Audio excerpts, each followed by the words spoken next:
Hello, climatology students. How's it going? Mr. Hotgap once again.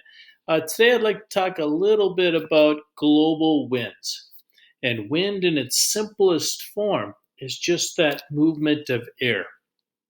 If you look at a textbook, they have a little bit of a different definition of those winds, and that's the movement of air from a high pressure to low pressure.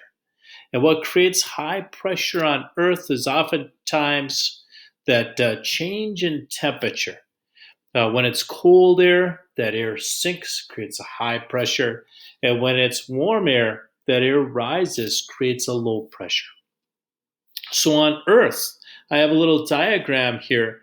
We have over the poles, that air is very cold, creates a high pressure, that air sinks. And then it starts to heat up and it starts to rise. And if we take a look by the equator, that air is really warm. So it heats up and it starts to rise. But then at about 30 degrees, it starts to cool down and it begins to sink. And what happens on Earth, we have three large energy transfers called convection currents that occurs on Earth. And it moves this wind all across the Earth. That this wind does not travel in a straight line. Because that Earth rotates, it causes that wind to start to bend.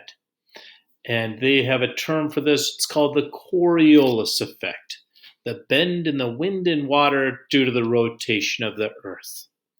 And it creates from 0 to 30 degrees, we have what is called the trade winds. And from 30 to 60 degrees north, we have what's called the westerlies. And from 60 to 90 degrees are called the polar easterlies. These winds are always named for where they come from.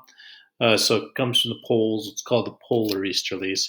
If it's a north wind, if you're facing north, that wind would be hitting you in the face. The wind is out of the north. All right. Take care. Have a great day. Yeah, bye.